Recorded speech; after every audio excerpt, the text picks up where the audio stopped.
I put on 50 pounds on purpose over 18 months, and I took that same 50 pounds off in 7 months. And now this is the same system which I help my clients with, men in their 30s, their 40s, their 50s, the executives. They've got leadership responsibilities at home with the kids and also at work as well. And the one thing which has been missing for them is really finding what to do in order to not just drop weight, drop body fat, improve the health overall, the energy levels, but keep it in the long run. And so what I'm going to do in this video is share with you the exact 3 steps, what you need to be focusing on and what I focused on in order to unlock these results. And so the first thing, everything to do is with structure. And this is structure that travels with you. So keeping it super simple, because this is what's going to keep you consistent in the long run. So the first thing is structure. And with this, it's super simple. What we want to do is firstly focus on sleep and wake time. So going to sleep, waking up at the same time. So let's just argument's sake, let's say 6 a.m., 10 p.m. 8 hours of solid sleep, or say 7.5 hours, waking up here or there, or takes a bit of time. Second thing is consistent meal times. So argument's sake, let's just say breakfast, lunch, dinner, and then a snack. And same meal time. So let's say 8 a.m., let's say 12 p.m., let's say 3 p.m., and then let's say 6 p.m. over here. And if you are going to be missing a meal for whatever reason, whether it's a meeting, whether it's just delayed in traffic, or you're traveling or so, always carry a protein bar with you or some sort of snack, because the body loves consistency. Like my body, I know what the time it is without even looking at a watch, because my body's so in tune with how consistent it needs to be. So that's the second thing. And then the third thing is knowing exactly when you're going to be doing the training blocks. So for example, if you know it's always going to be training block over here before breakfast, then great. If you know you're going to get your steps in right here after lunch, great. And then after dinner, cool, you're going to get the majority of your steps in. So the key is to just make sure that it's planned and there's that structure.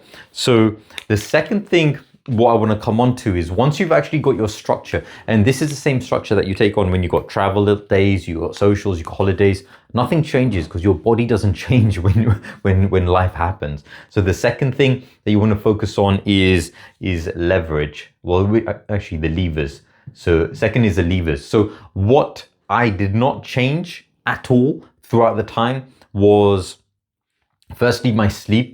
That didn't increase or decrease, and also my workouts, they did not change at all throughout that time. Now what did change from when I was gaining the 50 pounds to when I was dropping the 50 pounds, what did was obviously food, and with that it was mainly to do with carb intake. I wasn't cutting out carbs. I was eating around 200 grams of carbs a day, which is a lot of carbs, which is yeah, pretty hefty. The second thing which I was focusing on is steps.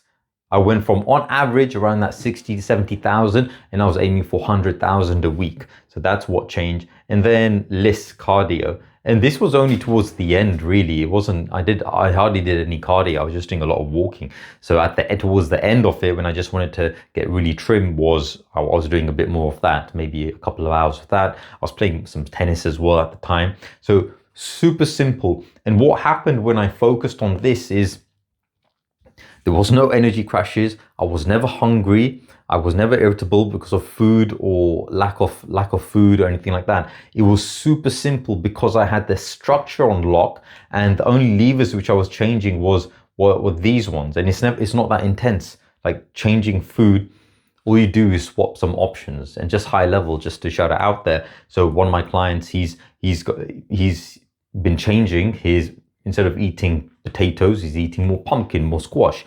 It's super simple once you know exactly what to be changing in terms of your food and your preferences. So that's the second thing with the levers. And then the third thing is coming back to accountability. And I'm not talking about getting third party. Of course, that will help if you are accountable to other people, coaches, or another cohort group, and you actually got skin in the game, it changes the dynamic completely. But if you want to start off and test it out yourself, then this is what I would do. So firstly, accountability is the weigh-ins. So I would do this daily and then look at your weekly average. If that's going down, then good. But only if your belly circumference is going down as well on a weekly basis. So weight's going down, if the belly going down, that's good. Also, I'll take photos as well, so front, side, and back, because visually, sometimes your weight may stay same, your belly may stay the same, but you might see improvements in body composition. So that's the other part. Other things that I'd be tracking is steps, of course.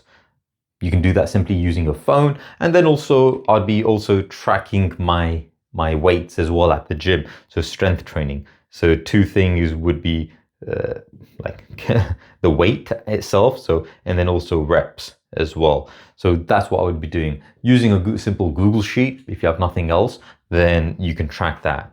So, and then also, if you do want to take it that one level further, then at least tracking what you're eating as well. You can take pictures if you want, and then also you can, if you want to go to the nth degree, you can do calorie counting. But not many of my clients do that because they're busy, they don't have time for doing that. So that's what I wanted to go through. How I gained 50 pounds, how I lost 50 pounds, and all that changed was once I had the right structure, I was putting the different levers, so food, steps, list, cardio, and I was holding myself accountable by looking at the key metrics in terms of the weight, belly, photos, steps, and strength, and then also on the nutrition side. So that's it. Remember, you are the CEO of your body, so you are in charge.